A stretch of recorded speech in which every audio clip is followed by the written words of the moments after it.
नमस्कार बंधुरा आज आमी चले एलाम शिमेर एकदम नतून एक रेसिपि निये। तो आज आमी शिमटा दई दिए बानाबो, एकदम नतून भावे बानाबो। तो तोमरा देखते थाको, खेते किन्तु असाधारण हय। अनेक तो भाजा भर्ता तरकारी खेयेछो, एकबार एभावे शिमेर रेसिपिटा बानिये देखो, खेते किन्तु असाधारण हय। तो शिमगुलो आमी सुंदरभावे धुए नियेछि। एखन छुरिर साहाज्ये आमी दुदिके किन्तु एरकम केटे बाद दियेछि, देखते पाচ্ছো। तो एरकम किन्तु केटे बाद दिते हबे, এই যে এইটা তুলে দিতে হবে, দেখতে পাচ্ছো। তো আমি এখন সব একইভাবে তুলে নেব। তো সব সিম কিন্তু আমার শিরাগুলো বাদ দিয়ে দিয়েছি ছুরির সাহায্যে, তোমরা চাইলে বটির সাহায্যে গুলো বাদ দিতে পারো। তো এখন সিমগুলো আমি হালকা ভাপিয়ে নেব। তো কড়াইয়ের মধ্যে এখন জল দিয়েছি, এখানে আমি অল্প লবণ অ্যাড করে শিমগুলো আমি ভাবিয়ে নেব। সিদ্ধ বেশি কিন্তু করব না, একটা ফুট ধরলেই কিন্তু আমি নামিয়ে নেব। তো শিমের গন্ধটাও চলে যাবে।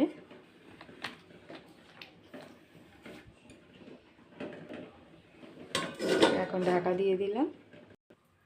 তো শিমটা ফুট ধরলে আমি গ্যাসটা বন্ধ করে দিয়েছি।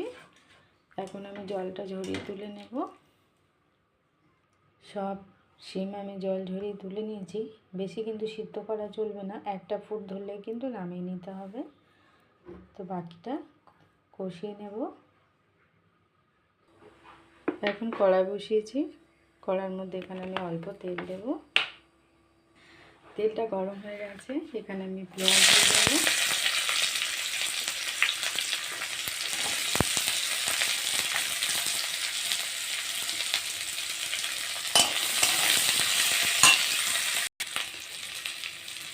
রসুনগুলো দিয়ে দেবো।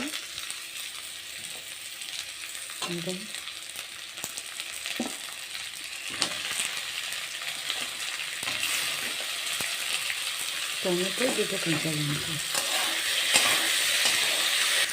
তো পেঁয়াজ, রসুন, আদা, টমেটো, কাঁচা লঙ্কা আমি এখানে হালকা ভেজে নেব। তারপরে কিন্তু আমি পেস্ট করে নেব। তো এরকমভাবে একটু ভেজে নিয়ে মশলাটা করে নিলে তরকারির স্বাদ কিন্তু অসাধারণ হয়।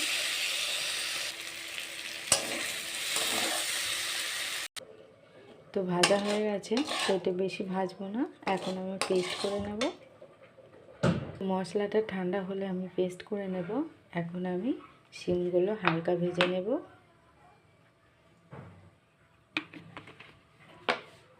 তো কড়াতে তেল দিয়েছি, তেলটা গরম হয়ে গেলে শিমের মধ্যে নুন হলুদ মাখিয়ে আমি ভেজে নেব। তো তেল গরম হয়ে গেলে শিমগুলো এখন আমি ভেজে নেব মিডিয়াম আছে। তো খুব বেশি কিন্তু ভাজবো না, হালকা ভাজবো। তো সব শিম আমি দিয়ে দিয়েছি, এখন হালকা আমি ভেজে নেব। ওদিকে শিমটা ভাজা হচ্ছে, এখন আমি টক দইটা নিয়ে নেব। এটা আমার ঘরে পাতা টক দই, তো তোমরা দোকানে কেনা টক দই দিয়েও বানাতে পারো।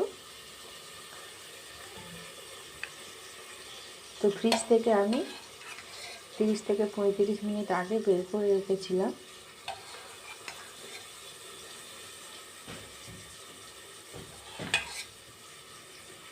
তো ব্যাস, এটা আমার হয়ে যাবে। এখন আমি সুন্দরভাবে ফাটিয়ে নেব দইটা।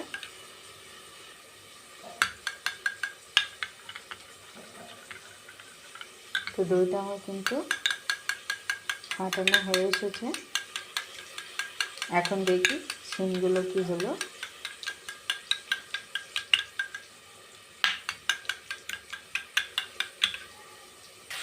শিম আমার ভাজা হয়ে গেছে, এখন আমি তুলে নেব। কড়াইটা ধুয়ে এখন আমি বসিয়েছি, ফাইনালি রান্নাটা করে নেব। তো কড়াইয়ের মধ্যে এখন আমি কিছুটা তেল দিয়ে দিলাম। ফোড়নে দিয়ে দেব একটা শুকনো লঙ্কা, গোটা গরম মশলা, আর দেব জিরে। তো ফোড়নটা দিয়ে একটু নাড়াচাড়া করে আমি যে মশলাটা করে রেখেছিলাম, তো সেটা পেস্ট করেছি, এখন এই কড়াইয়ের মধ্যে আমি দিয়ে দেব।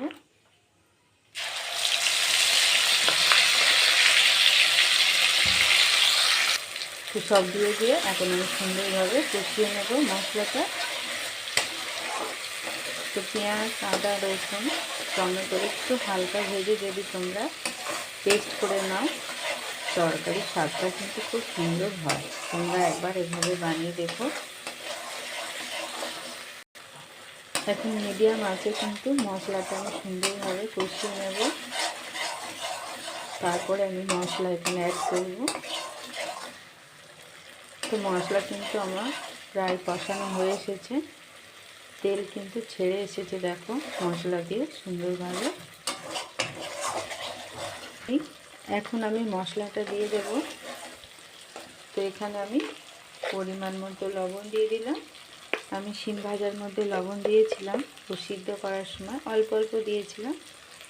তো ফাইনালি আমি অল্প লবণ দিয়ে দিলাম। তো তোমরা অবশ্যই লবণটা চেক করে তারপরে দিও। এখানে দিয়ে দিলাম আমি এই ছোটো চামচের 1 চামচ হলুদ গুঁড়ো, আর দিয়ে দেবো এখানে 1 চামচ লঙ্কার গুঁড়ো। তো ঝালটা তোমাদের পরিমাণ অনুযায়ী দেবো, যতটা তোমরা ঝাল খাবে। আর 2টো কাঁচা লঙ্কা কিন্তু আমি পেস্ট করে দিয়েছিলাম। আর দিয়ে দিচ্ছি এখানে 1 চামচ ধনিয়া গুঁড়ো। তো সব উপকরণ এখন আমি সুন্দরভাবে মিডিয়াম আঁচে কষিয়ে নেব। তো এখানে আমি অল্প জল দিয়ে মশলাটা কষাচ্ছি, তাহলে মশলাটা নিচে লেগে যাবে না, কষানোটা সুন্দর হবে।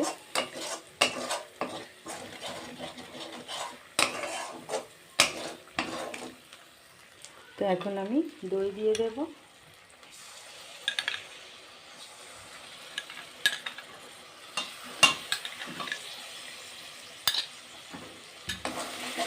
এখানে আমি 4 চামচ দই দিয়ে দিলাম।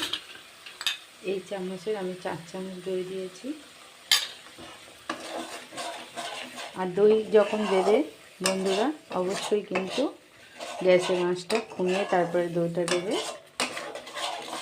তো এখন সব উপকরণ আমি ভালোভাবে কষিয়ে নেব।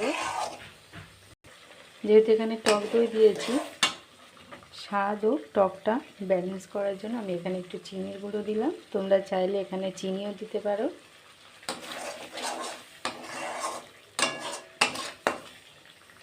তো এখানে আমার কষানো হয়ে গেছে, সুন্দরভাবে কিন্তু তেল ছেড়ে গেছে। তো দই দেওয়ার আগে আমি 3 থেকে 4 মিনিট হালকা আঁচে কষিয়েছিলাম। দই দেওয়ার পরেও আমি এখানে 3 মিনিট মতন কষিয়ে নিলাম।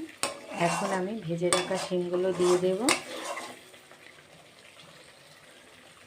তো এই রেসিপিটা কিন্তু খুব লোভনীয়, খুব টেস্টি হয়। তোমরা একবার এইভাবে শীতের সময় শিমের এই রেসিপিটা বানিয়ে নিতে পারো, খেতে কিন্তু অসাধারণ হয়। আর আমার এই ভিডিওটা যদি ভালো লাগে বন্ধুরা, লাইক, কমেন্ট, শেয়ার করে দিও। নতুন বন্ধুরা সাবস্ক্রাইব করে পাশে থেকো। তো হালকা হাতে আমি সুন্দর করে কিন্তু সব মশলা শিমের মধ্যে মাখিয়ে নিচ্ছি। আমি এখানে জল দেব না, এটা গা মাখা থাকবে। এখন কিন্তু আমার রান্নাটা হয়ে এসেছে। যেহেতু এটা শিমটা ভাবিয়ে নিয়েছিলাম, তারপরে হালকা আমি ভেজে নিয়েছিলাম। তো এখানে আমি 1.5 থেকে 2 মিনিট একদম আঁচটা কমিয়ে আমি জাল দিয়ে নেব। তারপরে রেডি হয়ে যাবে আজকের আমার দইয়ের তেল ঝাল। খেতে যা সুন্দর হয়েছিল বন্ধুরা, দারুণ টেস্টি হয়েছিল। তো রান্নাটা কিন্তু আমার হয়ে গেছে। এখানে অল্প ধনেপাতা দিয়ে দেবো আমি। এমনি সুন্দর হয়েছে খেতে। এখন আমি নামিয়ে নেব। তো তোমাদের পরিবেশন করে দেখাচ্ছি। কত সুন্দর তেল ছেড়েছে দেখুন বন্ধুরা। গরম ভাত আর এরকম শিমের একটা রেসিপি থাকলে মাছ রেখে এই রেসিপি দিয়ে কিন্তু খাওয়া হয়ে যাবে, এতটাই টেস্টি হয়। তো এখন আমি শিমটা পরিবেশন করে দেব।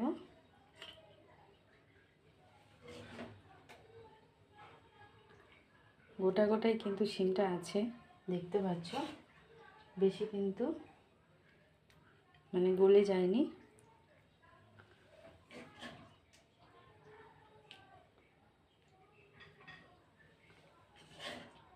নতুন বন্ধুরা অবশ্যই সাবস্ক্রাইব করে দিও। আর কেমন হয়েছে কমেন্টে অবশ্যই জানাবে। আর এভাবে শীতের সময় তোমরা বানিয়ে ফেলো শিমের দই দিয়ে তেল ঝাল।